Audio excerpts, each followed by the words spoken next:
All right. Welcome, everyone, to Herbicide Application 101, being hosted by the Midwest Invasive Plant Network. My name is Michelle Blasker. I'm the director for MIPN, and I'm really excited to be joined today by three panelists who are going to be your experts for today. We have Fred Whitford, the Purdue Pesticide Programs Director, Emily Finch, Invasive Species Specialist for the Martin, Davies, and Orange County Soil and Water Conservation District, and Michael Main, who is the IVM Sales Specialist with Helena Agra. And we are recording this presentation, so if you'll be able to go back and view it once we get the closed captioning up. All right. So I just want to give you a very brief introduction to MIPN if you're not familiar with us. We've been around since 2006. We are a network, so we're here to make connections between agencies and organizations that are working on invasive species, especially focusing on, the early detection and effective management, so that we can reduce the impacts of invasive plants in the Midwest. And we are very happy to let you know that we are supported by a variety of sponsors this year.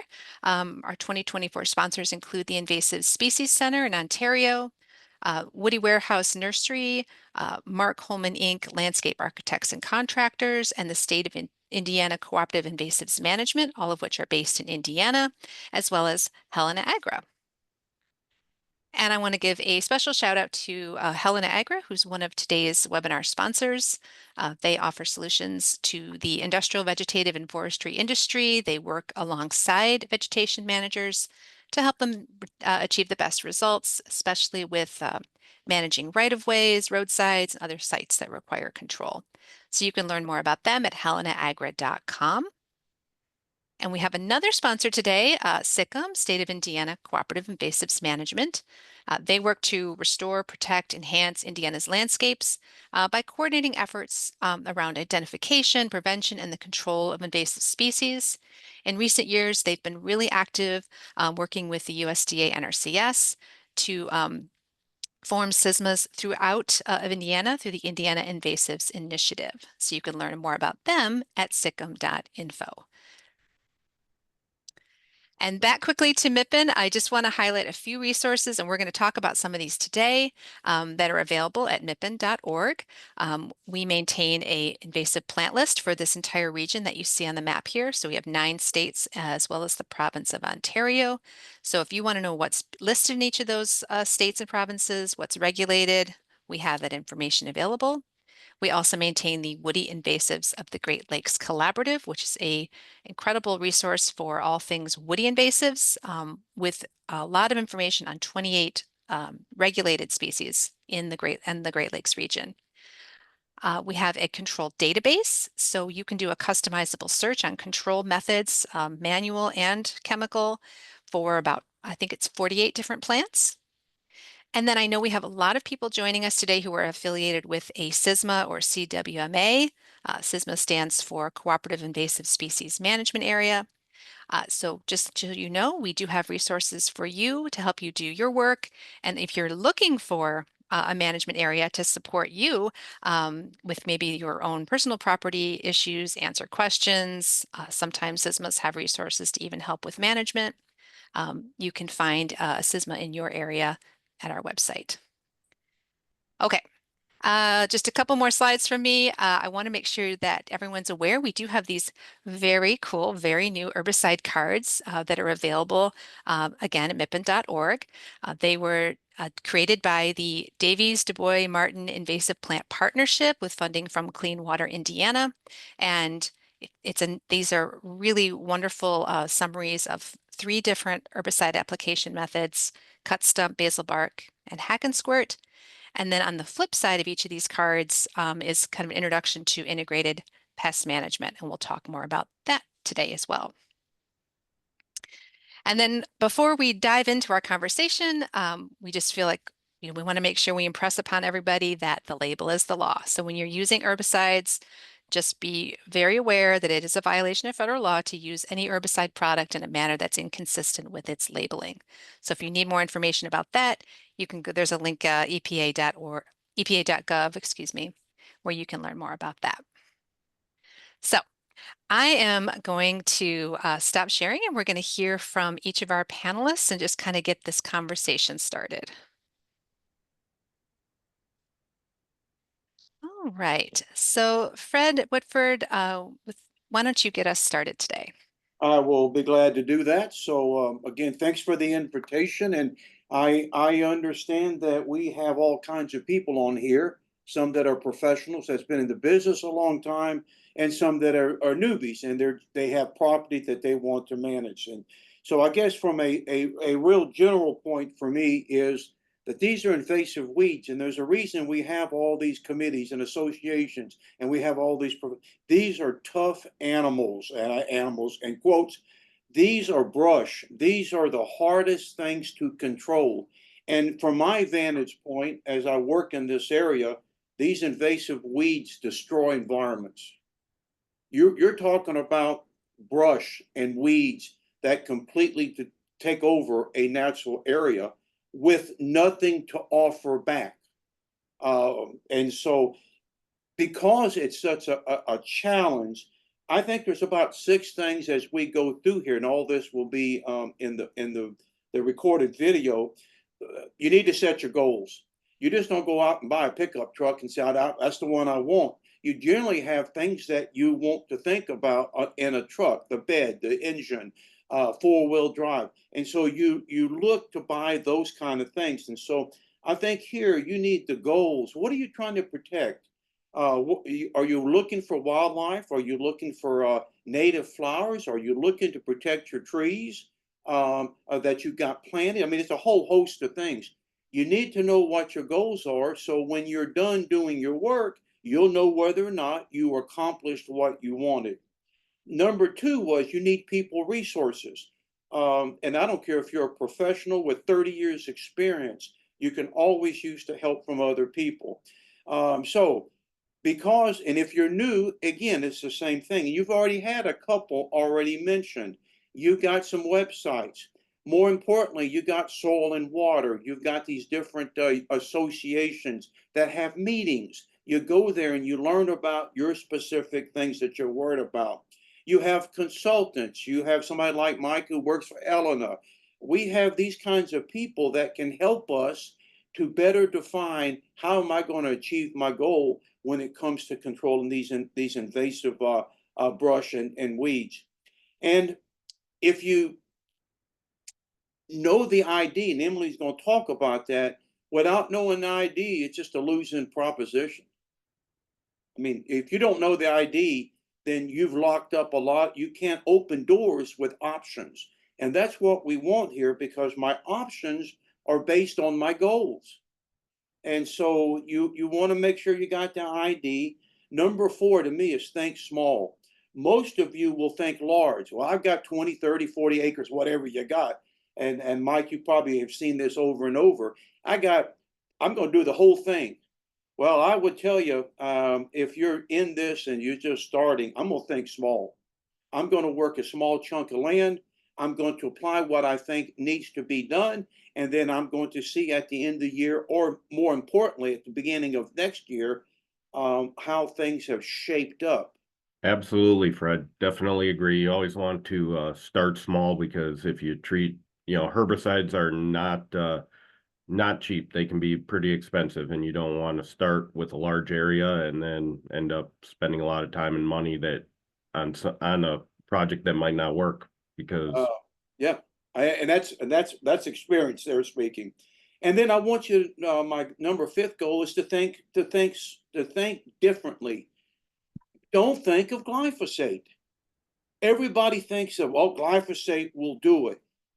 It might do in some situations. It might be the perfect product, but a lot of the weeds and brush that we chase, Roundups, all it's going to do is brown it, and it's not going to take it out.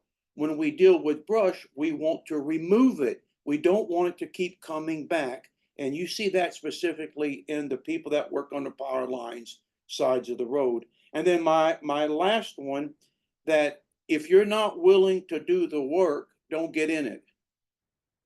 This is going to take a lot of work and it's going to take a lot of years. And it's not to discourage anybody, but you've got to have the commitment.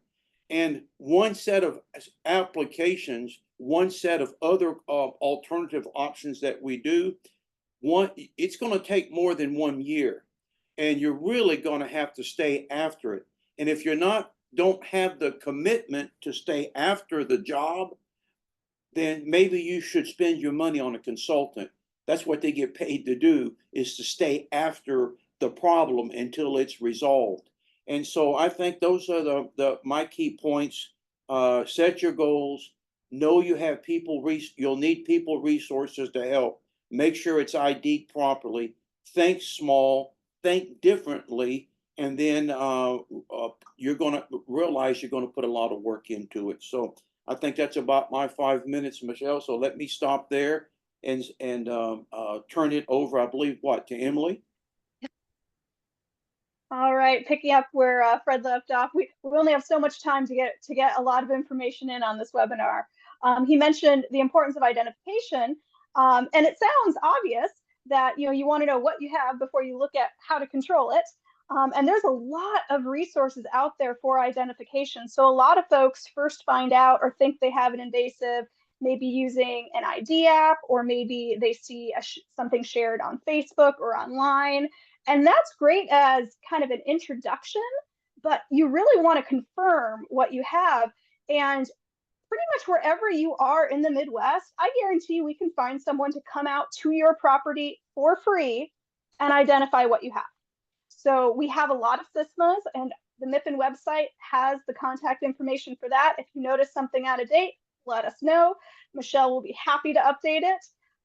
But we also have a lot of other resources. So each of our states has their own university extension program. Fred works for Purdue here in Indiana, but each of the other states has their own as well. They are a great wealth of information. Most counties will have one in your county. And if they don't have that expertise, they can find someone that does to help you out, whether that's identifying a plant you bring in, identifying a photo, or coming out to your property. A lot of them will also know if you have any questions about the regulatory side of things. Do I need to be certified? What does that process look like? Do I need to be licensed? They can get you in touch with how your state regulates that. Soil conservation districts, or conservation districts as they're called in Michigan. A lot of us will have someone as well. And there's also, this is really strong in Indiana, where a lot of our soil conservation districts are co-located with USDA NRCS offices. And those with a farming background are probably more familiar with what USDA has to offer, but they also have programs for both technical assistance and cost share for paying for invasive control work.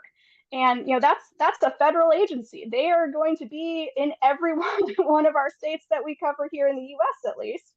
And they'll be able to assist you as well and find you someone local that can help you out. One of the other things to consider, herbicide, it's not just about which herbicide, it's also about, Michelle touched on real quickly on the back of our cards, integrated pest management. So usually the best approach isn't saying, I'm just going to use herbicide or I'm never going to use herbicide. Usually the most effective is using a combination of methods depending on what you have on your property, not just the invasives, but the native plants as well. What do you need to be doing? Do you start with herbicides? Do you switch to hand pulling, what's left over afterwards? Do you look at restoration and planting some natives in there to provide some better competition? Or a lot of our methods are combinations to begin with.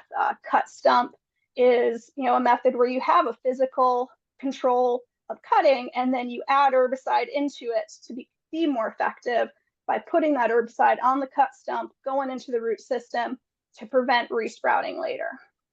And another favorite of mine when it comes to woody plants is mowing or cutting, a big area. Brush mowers are becoming more popular on a lot of public properties where they have more resources, whether it's an actual brush mower or a FECON, like forestry mulcher equipment. They can cover a large area and then follow up with doing foliar application on the resprouts. So a lot of those methods are going to be much more effective than one or the other alone.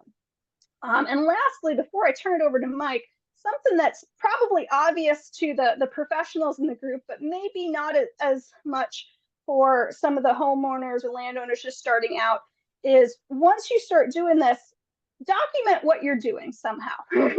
Whether that's having a little aerial photo where you draw some polygons of what areas you're treating and you make some notes about, well, this year I tried this herbicide and this is how the rate I used, to being very specific and saying, this is the date and the time where I did this application and this was the exact mix, because you're going to want to follow up on all of these and you're going to want to gauge if what you're working is succeeding or if you need to switch course.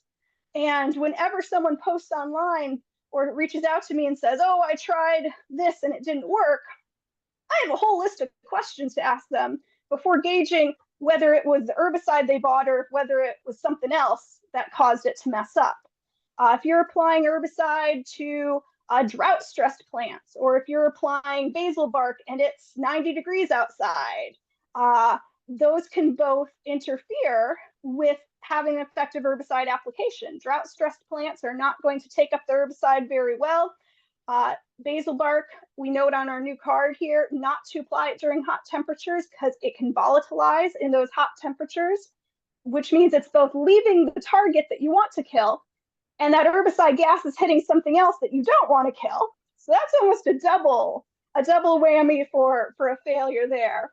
And so it could even just be as simple as in my part of Indiana, we can have some really hard water which binds to glyphosate and can mess up your application there, where you need to mix in an additive or use more than what you would normally need to have the same results. We've started, for my little system, we've started buying distilled water to mix for our cut stump applications because of that, just to avoid the whole having to add another additive in. Did you mix your foliar application a week ahead and you didn't realize that it might degrade over that time? There's a lot of things that could lead to a failure. So writing all this down, you can check your notes later. You can kind of decide what happened or consult with someone to help you figure out what's going wrong and what to try next. And speaking about what to try next, I'll turn it over to Mike here to talk a little bit more in detail here. Thank you, Emily. So I'm going to be talking kind of in general terms right now, just about the different kinds of herbicides, the different types, and where and when we kind of want to use them. So in general, there are broadleaf specific herbicides. So our broadleaf specific herbicides, they are only going to target forbs, and they are going to leave the grasses in general undamaged or untouched. And so those are very good options in sites that erosion could be a concern, and we just want to remove the invasive plant, the invasive broadleaf plant, but we want to keep that grass coverage because of erosion or just, general aesthetics. You also then have your grass-specific herbicides. So a lot of the invasives that we'll be talking about later, there are a lot of invasive grasses. And so you can just target those grasses and protect as best as possible the native forbs that are present on the site. Now, there is a whole another group of herbicides, as Fred mentioned, glyphosate. Glyphosate, it is a good product, but the issue with it is it's a total control. It's going to take everything on that site. So a lot of times, if at all possible, I always try to steer away from glyphosate, because then we kind of end up at square one with nothing on that site but bare ground. And then we might open that site up for a completely different invasive plant. A lot of times when we use total control herbicides, a lot of times we do end up seeing a different invasive or just another really tough weed to invade that site. And so, like Fred said, these weeds can be very tough animals, very difficult to control, especially the woody brush. So as much as possible, we want to avoid using total control on a site. So that way we don't invite something even tougher to come in. One of the biggest things that's kind of been touched on that Emily talked about is surfactants. Surfactants with all of these herbicides, whether it is a broadleaf specific, whether you're going after grasses, total control, brush, you need a surfactant. Most of the herbicide manufacturers now actually have it in the label. And as Michelle talked about, the label is the law. So if the label says, which most of them now do say, that you have to have a surfactant, you need to put a surfactant in.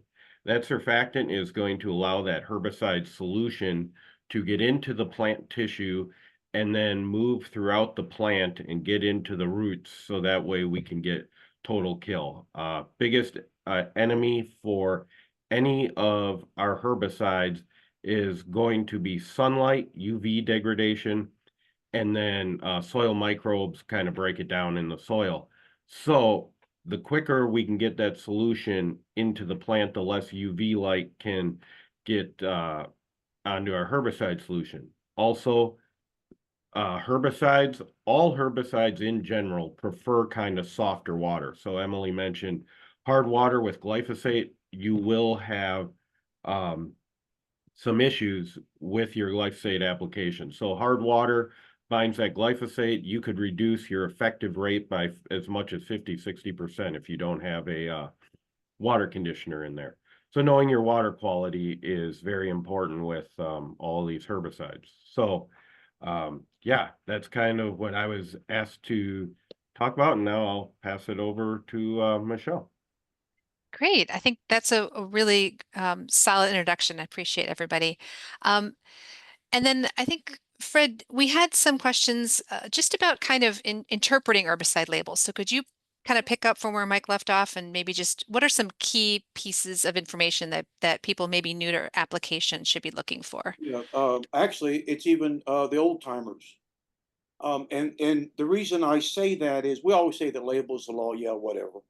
But it is a legal document. So I used to be a regulatory person, and it was not a pleasant thing to do when you caught people going off label causing damage and what happens to people. So the label is the law, but more importantly, when you ask people what they're reading, Michelle, it's the rate, and the rate. Okay, that's it. I mean, to be honest.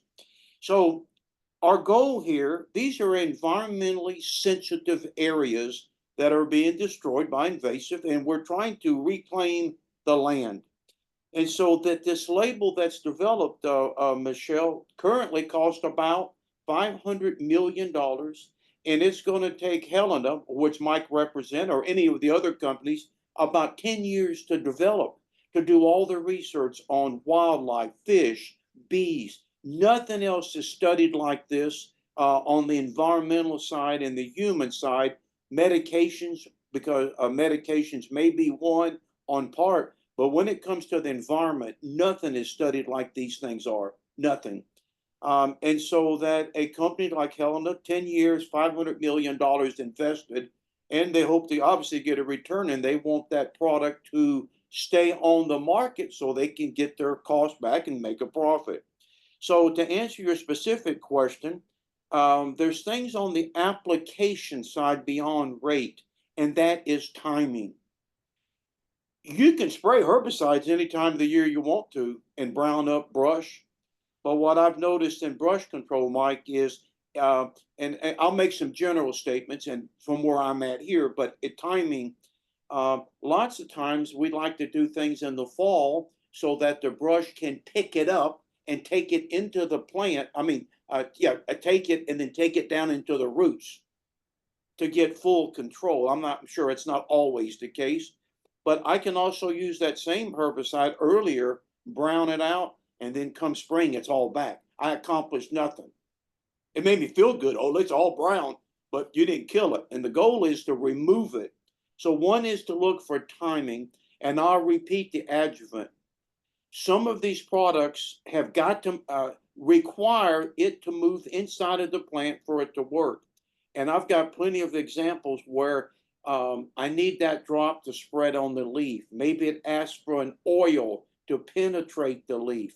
Maybe it's going to ask, as Emily talked about, I need to fix the hardness of the water because if I don't, it's too big and it can't get into the plant.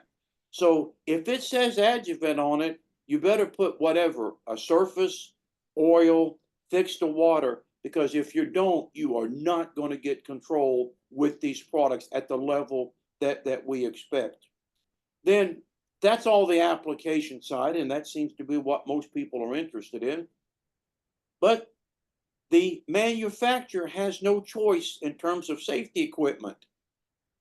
So the rates and everything is left to the manufacturer, timing, that's the application side. But when it comes to the environment and safety equipment, they got no choice. EPA dictates to them what they have to put on the label based on the test. So when it says gloves, there's a reason gloves are on there. And if it says, and usually it's gloves for what we're using, Mike, unless you can think of something, it's usually glove, long sleeve shirts, pants, not shorts. You're out there trying to limit exposure, maybe eyewear on some, Yeah, depending if I'm spraying up, but I see very few respirators. It's yeah. basic safety equipment. Would you agree with that? Yeah, I would agree. The one thing to really pay attention to, you're seeing a lot of herbicides now, especially with the newer labels coming out. This is something that I've had some customers bring up. It's not you kind of want to pay attention to, not kind of, you should pay attention to on the label the thickness of the gloves. So a lot of them now on the label are saying, you need to have a 12 mil glove or a 9 mil or a 10 mil. And so if you're using a herbicide and it says 12 mil glove, but your gloves are only 9 or 10, that's not adequate PPE for that herbicide. Okay. So they're getting So- kind of Again, everything's on the label. You don't have to make up nothing. You don't have Right. to know nothing except to follow it. And then the last couple is the environmental statements is really what I want people to read. On most of those labels, it's basically say don't dump. But we do have some products that will tell you do not apply when rain is imminent within 24 hours. For a couple of reasons. One is if it's going to rain and I'm spraying on the foliage, which is what we're typically doing, it's going to wash off. If it washes off, it doesn't control nothing. So you stick with it. Plus, I don't want rain to hit it and to wash it off, regardless if it causes a problem or not. I want the product to remain on site. And then wind. Wind is always the big one. If you're out there making an application, the idea is to stay focused on what you're spraying so that you don't drift onto things you're trying to protect. There's nothing that makes people madder than actually controlling something that they want, but yet having collateral damage on the side with the herbicide onto wildflowers or honeybees or whatever the case is. So so my also go ahead, Mike. with that, so again, there's the labels that are the newer labels that are coming out. They're tending towards to be a little stricter, and so some of the herbicides, again, the label is the law, and with the wind, some of them actually have wind requirements where you cannot spray over a certain mile per hour with that herbicide. So I guess, Mike, so you got the instructions on the label. They're not easy to read. They're hard to read. They're small print. You have to make an effort as you would do anything else that you're trying to learn. But the whole thing with the label is to use common sense.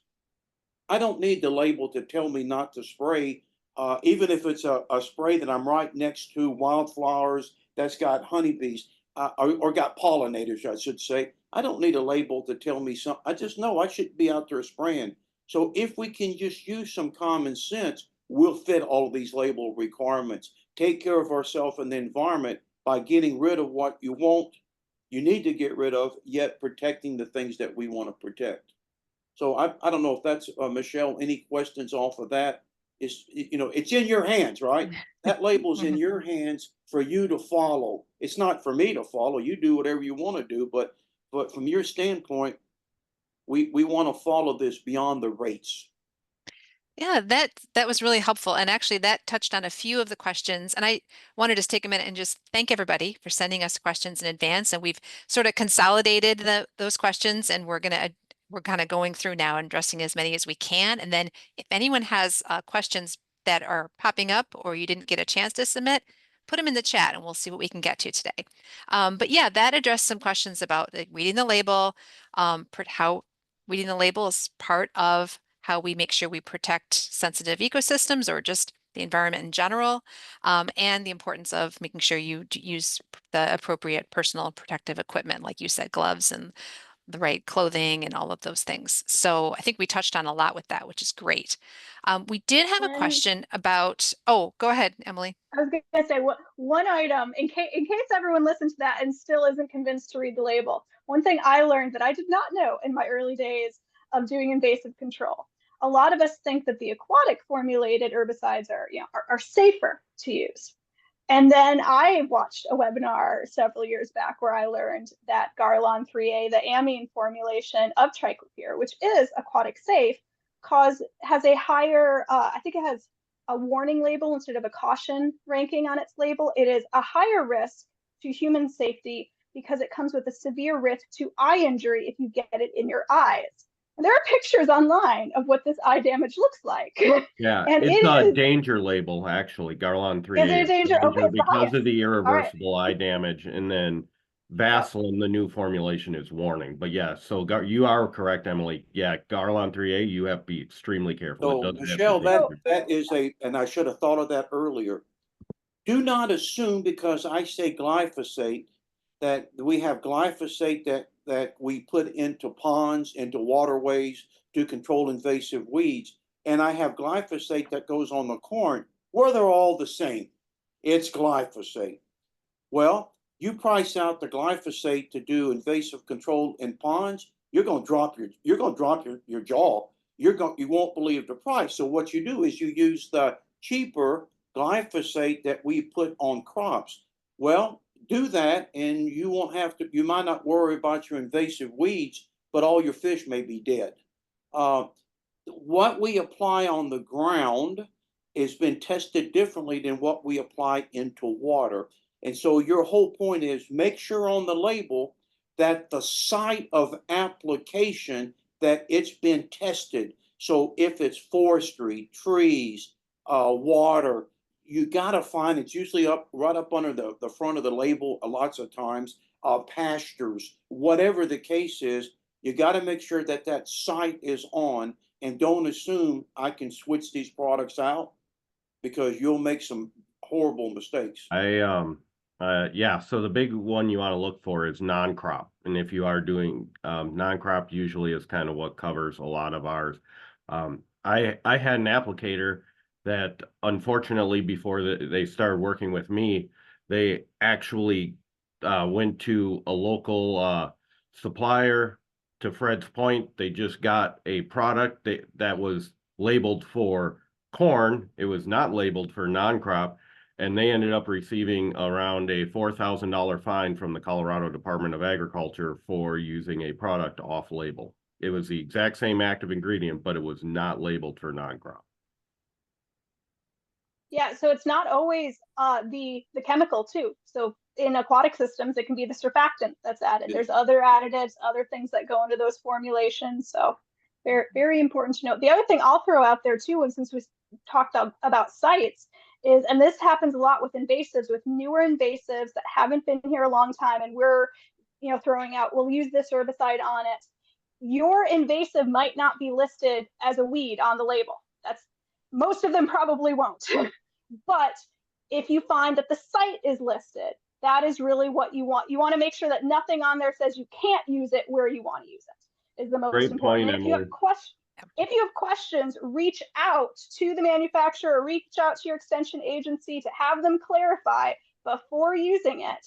One thing that came up for me, I was using Milestone to treat Japanese knotweed. Well, Milestone comes with a big warning. Now there's a cow on the label with it because of the high residual activity that it has. It won't kill your perennial grasses, but it'll remain active in that material. So in pasture areas, that means your manure still has active herbicide in it, which might be a good thing if it's staying on the site. In a residential area, in a landscaped area off of a lawn, that means that those grass clippings still have active herbicide in them. And if you put them on your flower beds or on your garden, you're going to kill all your plants. So that is why landscaped areas are not permitted on the label. So yeah. That is great. Well, I want to, before we start talking kind of about some specifics, plants and how to manage them, we did have a question about kind of using homemade herbicides. I know some people, are trying to avoid things like glyphosate, and so they're curious about these. I think, Fred, I think you were going to talk a little bit about that. My answer to that is don't. It's as simple as that.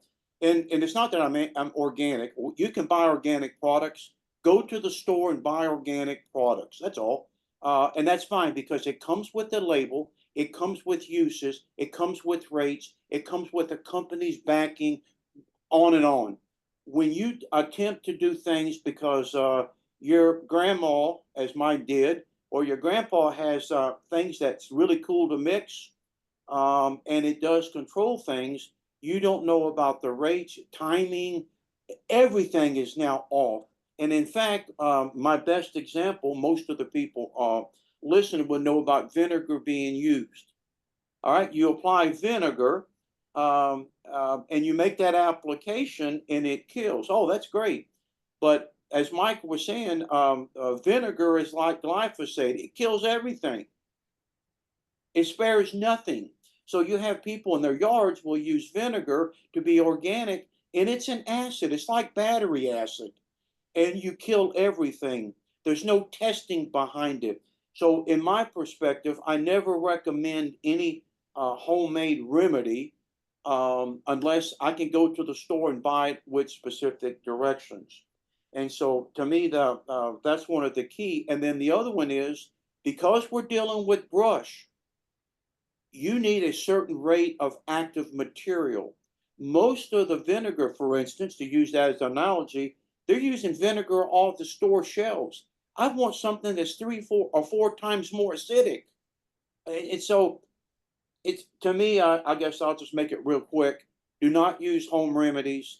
Go with what the industries are using, the right-of-way industries, the people on the side of the road, where they get control and they have specific directions to protect themselves in the environment. I don't know if that's too strong of a statement, but I wouldn't use it to spend my time and money on something that's probably not going to work. In fact, can cause more damage, even though it's organic. All right. So let's dive in now to some sort of plant specific questions. We're going to first talk about a couple of woody plants. I think Emily, I'm going to turn this over to you first. We've had several questions actually about managing tree of heaven. So you want to talk about the best method and when a surfactant might be needed? So for tree of heaven, because it is prolific at root suckering, a lot of our standard, just go cut it and apply herbicide to the cut stump is not the preferred method. The exception, I would say, is if you have it growing like, right next to your house or an area where a dead standing tree is going to be a safety hazard. In which case, do cut stump and deal with whatever root suckers might come up because you damaged the trunk and triggered all that. If it's short enough to spray, you could do a foliar spray. Surfactants are only added to foliar sprays. They are not needed, and Michael, correct me after this if I'm wrong on this, but to my knowledge, they're not needed for cut stump or basal bark or hack and squirt treatments. Now, if a dead standing tree is not a hazard, for the mature trees, you will either recommend basil bark, where triclopyr ester is the most common one, but there's other products you can also use for basil bark herbicide. It's mixed in an oil carrier, either bark oil, or most labels will allow kerosene or diesel oil as options as well. And it's applied to the bottom, I think it's 18 inches, foot and a half of the bark, all the way around, including the root collar, any exposed roots. And that oil is what carries it through to kill it without having to cut it down, without having to cut into the bark at all. It's great out in the woods, and it's great on trees like Tree of Heaven, where it's a single trunk is easiest for applying that. Hack and squirt is the other option. Now, I've talked to a lot of applicators who have said that because Tree of Heaven is very thin barked, they've successfully done basil bark actually at pretty high diameters. For most species, we recommend 6 inches or less for trunk diameter for basil bark. But I've talked to some people that have done it at 10, 12, even more inches diameter and had success. But if you're not sure, if you don't want to risk it, hack and squirt is the next option. Instead of the triclopyr ester, you want a water-based formulation. You want a triclopyr amine, or you want glyphosate. You're not doing an oil formulation for hack and squirt. And as our hack and squirt card mentions, you can do the traditional hack method with an actual hatchet and make kind of that downward 45-degree angle cut, evenly spaced around the trunk with space in between those. And you spray your herbicide, concentrated herbicide into that. Or you can use drill and fill is a newer method where you use a drill bit instead and you drill little holes. And this is at whatever height is comfortable for you. It doesn't have to be right next to the ground. For other trees, some people will make a full girdle or a frill cut where it's overlapping and spray herbicide. You don't want to do that on Tree of Heaven because that full girdle cut is going to trigger the root suckering. And I've read some stuff that even on non-suckering trees, leaving that space is helpful for the treatment because it keeps the plant moving nutrients up and down and is better for killing it. I'm not an expert on that portion, so I'm not sure. But I will put some links in the chat for Tree of Heaven handouts. Both Purdue Extension made a new one, and Ohio also has a really good handout on it. Emily, not to take you off, not to take you away from what you were talking about, but you used the word diameter. Oh. For those that are new, make sure we understand the difference of circumference and diameter, because I think a lot of people get those two terms confused. Do we have time for that? Oh, yeah. Good. So diameter, foresters often say diameter at breast height or DBH. And that is if you were to, put a line straight through the trunk of a tree, how far across is it, as opposed to how far around is circumference. So diameter is what we're looking for. And actually for the hack and squirt method, they usually will average, like say you have a 10-inch diameter tree, they'll say, oh, do about 10 hack marks evenly spaced around. So that's a good average for how many to do. All right. Yeah.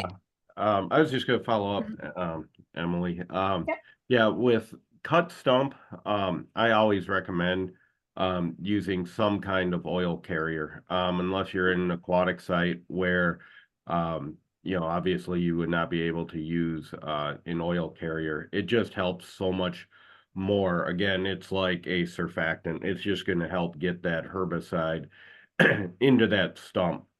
And what's also kind of nice with using an oil carrier for efficiency of your operation, if you're using like bark oil of some kind, any kind of oil, you can cut all the trees down, do all your cutting, and go back 3, 4, 5 weeks later and treat all those stumps. If you don't have that oil carrier in there, you have to, as soon as you cut that, you have to treat it. So that's you could definitely not have the oil carrier for the stump. Like I said, I only recommend it if it's an aquatic site and you can't have that in there. Mike, Now, Mike, when you go ahead, Emily. When you use that oil carrier, do you also then treat the sides of the stump? Yes. Yep. Okay. So Mike, as soon as I cut that tree, there's a reason why I want to treat the stump. If you don't treat the stump, it's back next year and it's a weaker tree. It's branchy, it's thinner, it breaks. And so you want to treat, if you can, that day as you're cutting it before everything dries up on the surface. Is that correct? Or is that true for you? Um, Unless they you use an oil. correct, unless they're using an oil. Okay. If you're using an oil-based carrier, yes, it would be best to do it that day. But, you know, specifically like on the utility side, we've done it where like you'll go through with a group of 3 or 4 guys, you'll cut for 3, 4, 5 weeks the brush, then you come back after with the stump treatment with the oil carrier, you know, 20-25% triclopyr with some milestone in there, and you treat the stumps and you get just fine results. You'll still get control. But ideally, yeah, you would treat it right then. But So Mike, I was going to turn this over to you to talk about just general brush management anyway, but we also got a quick question in the meeting chat asking about what types of oil carrier can be used. So if you could also answer that, that would be great. yeah, so there are 2 main types. So there's the petroleum distillate. That's the general one that I would say most everybody's familiar with, that everybody uses. There's either just a regular bark oil. For us in the upper Midwest, I always generally recommend what's called an LT bark oil, which stands for low temperature. So that allows us to go out there. It's not very comfortable, but I have done stump treatment at 30 below, 25 below, and it is still liquid. Not fun. Don't recommend it. But then there are also some vegetable oil based carriers that, yeah, they're pretty much vegetable oil, and we can mix those with the herbicide.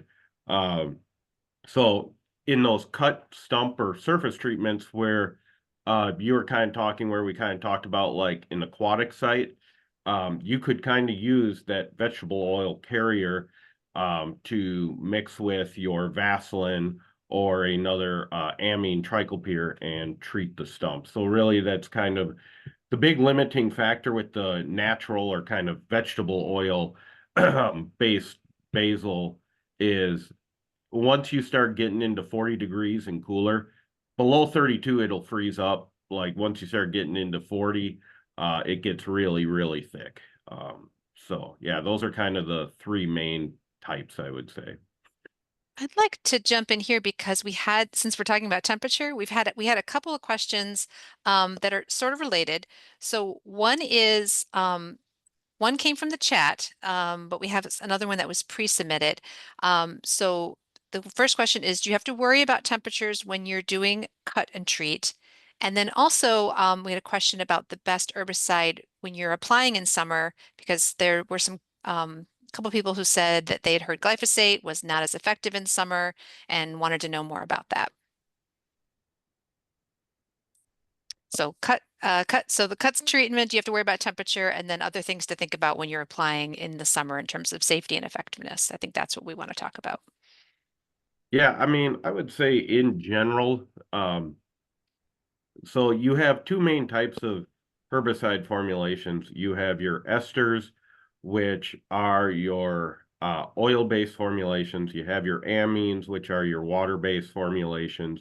Corteva recently developed what's called a choline formulation. It's kind of in between an ester and an amine.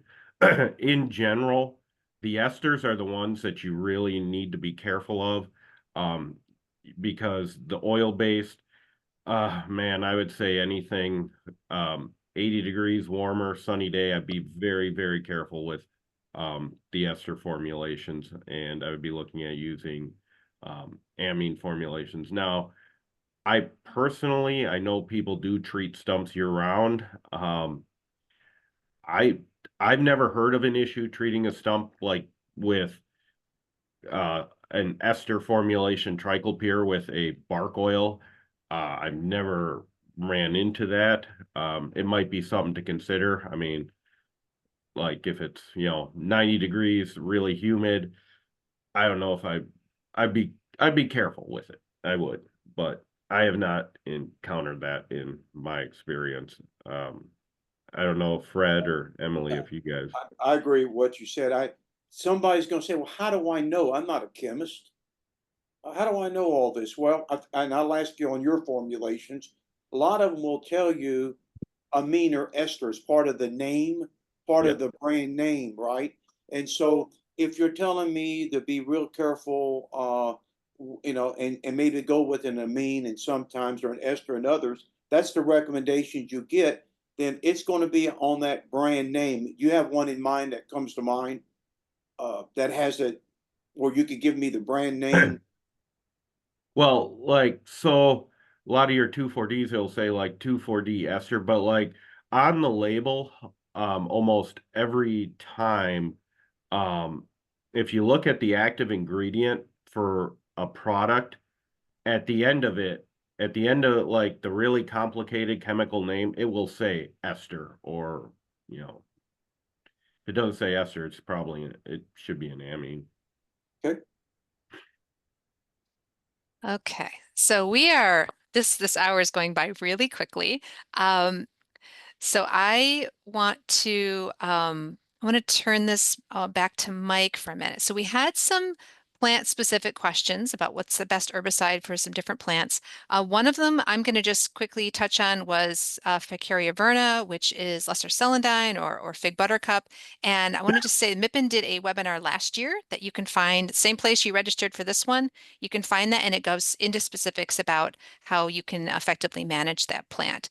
But we had some others. Mike, do you want me to share a few of those with you, or do you have those in front of you? Do you want to maybe pick a couple that you can address today? Well, I mean, if you want to, let me know. I mean, I kind of wrote them down off the slides that we had this morning. I know Canada thistle, reed canary grass were a couple that came up. Yeah.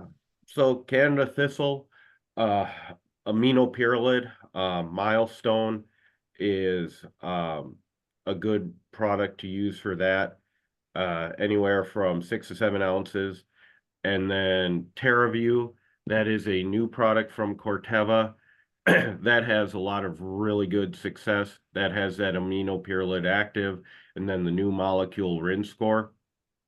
There's a product OpenSite that's Escort and aminopyrrolid. That works really well on Canada thistle. A little older chemistry, but so as Emily pointed out, with any of those products that I just mentioned, OpenSite, Milestone, TerraView, that aminopyrrolid molecule, it has manure management guidelines.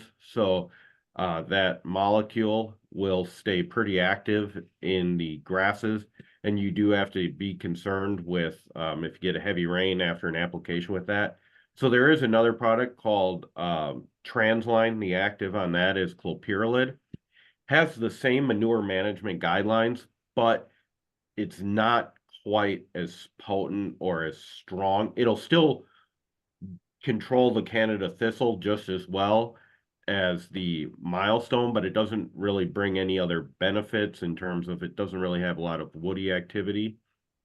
So yeah, so Transline in anywhere like you have Canada thistle around crop sensitive areas, I always try to steer towards But Mike, if I can, if it can, we can list a whole bunch of chemistries.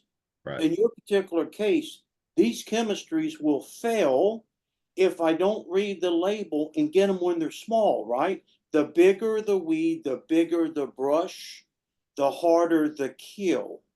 If I let Canada thistle, like a lot of people will spray them when they're in flower, going to be difficult to kill, especially if I do it later on. And then I've got pollinators. So the idea is, how do I manage this horrible pest called Canada thistle? And it's horrible. Oh How yeah. do I manage it? And what's the best timing? Yeah, so That might be depends on the country. So, but from Indiana perspective, what would you say? well, you know, to be honest, like for me, my recommendation is you can treat when the plant's actively growing. I mean, to your point, Fred, yes, It is definitely easier to control it when it's smaller, but like, so the different chemistries, so clopyralid, like I talked about, it's kind of weaker. So Transline, it's not, doesn't quite have the punch that aminopyralid does on thistle. So like with that product, I would say you would only want to treat it when it's small, not bigger. But Milestone at 6-7 ounces at aminopyralid, anytime thistle's actively growing, even if it's big, tall, you should be able to get it.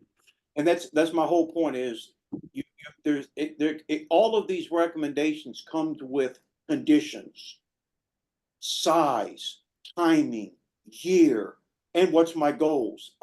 So Right. you know, just as we get these, understand there's conditions attached to that to make those products shine instead of just getting half control or burn down.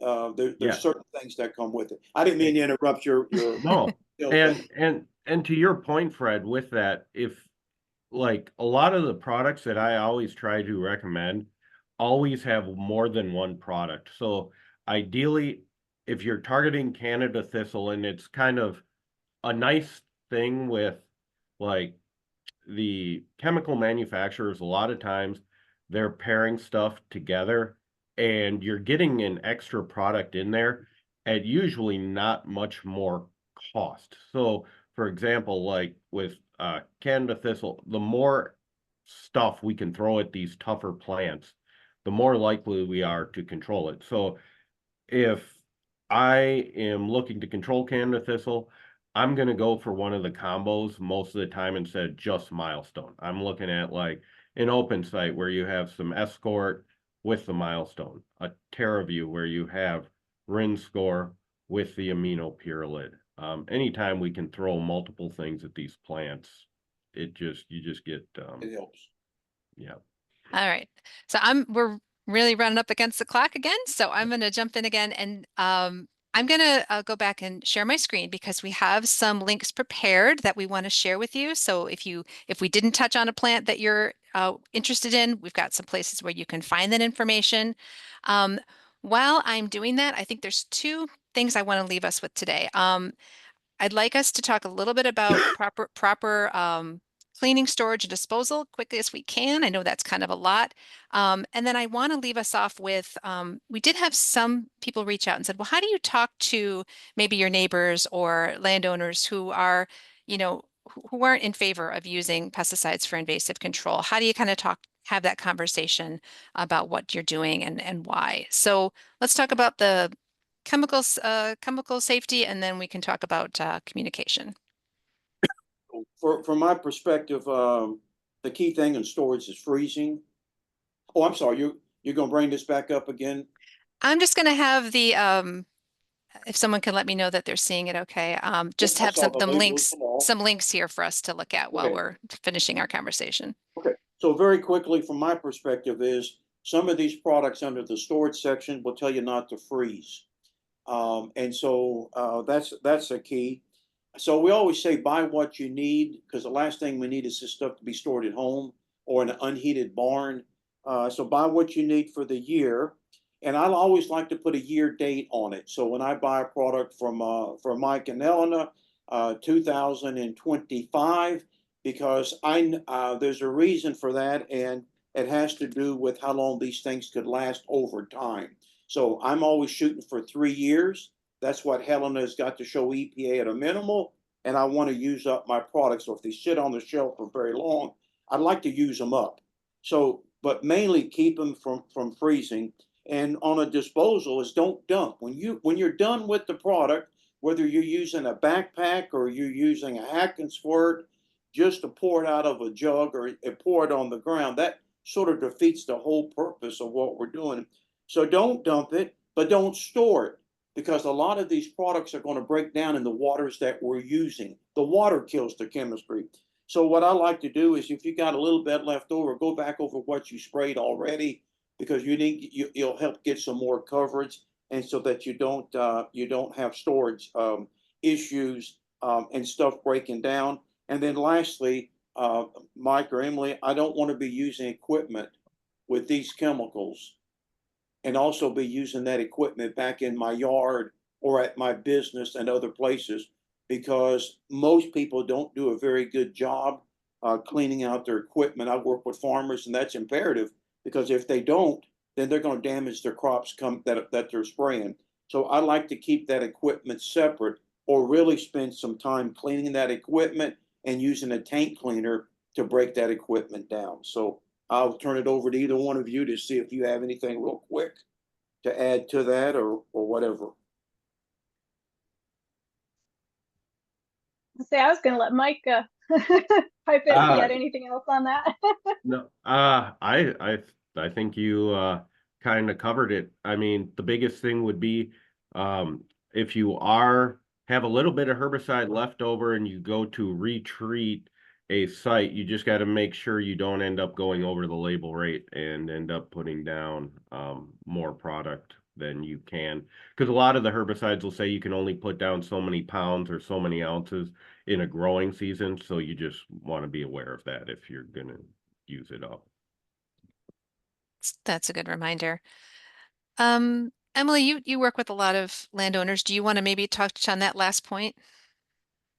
So I try to meet people where they are, but give them information. So I think a lot of folks that are nervous about herbicide is because they don't understand it, which, I mean, if you don't understand anything, you don't necessarily want to be using stuff you don't understand at all.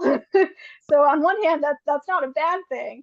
But I really talk a lot about not just what herbicides to go buy, but how you're applying it, when you're applying it, and especially with our cut stump herbicide card. That was the first one I actually created before we partnered with Mippen to produce them and turned it into a series, because a lot of folks that are nervous about foliar spraying because they're nervous about hitting something else, and even just it getting in the air, from a safety standpoint, are a lot more comfortable doing cut stump because they know they're just killing that one plant. It's not going everywhere else. It's about as targeted as you can be. So I think that going through that and letting them know, here are the options, because for a lot of them, non-chemical control is an option. It's just a lot more work. So if you have a very small piece of land and you're willing to put in the work, there's nothing wrong with choosing not to use herbicide. But if you have a lot of acreage, and you want to improve that habitat, you want to control those invasives, then whether you're using herbicides or whether you're hiring someone else to use herbicides, I think it's just something you have to consider, because it's going to make that project a lot more feasible. Okay, fantastic. All right, we went a few minutes over, but I think we covered a lot. I just want to kind of reassure everybody that if we didn't get a chance to answer your question, we apologize. We're keeping all those questions. We're going to download the chat from today. And I think there's a very strong possibility we may do a part 2, because there's a lot to talk about. Our contact emails are up on the screen right now. So if you want to reach out to any of us, please do that.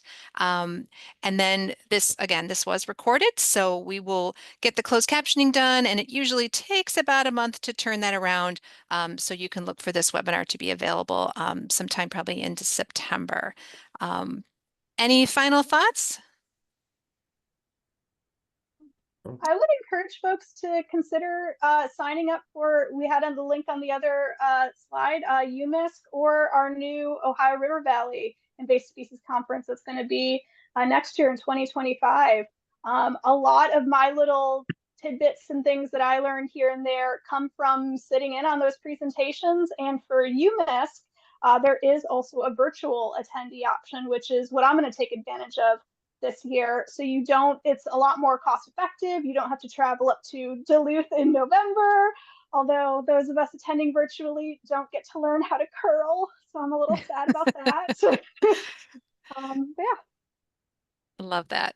All right. Well, thank you to our panel. Thank you again to our sponsors, SICM and Helena Agra, and for all of you being here today. Thank you for spending this time with us. Thank you. Thanks. Thanks, Michelle.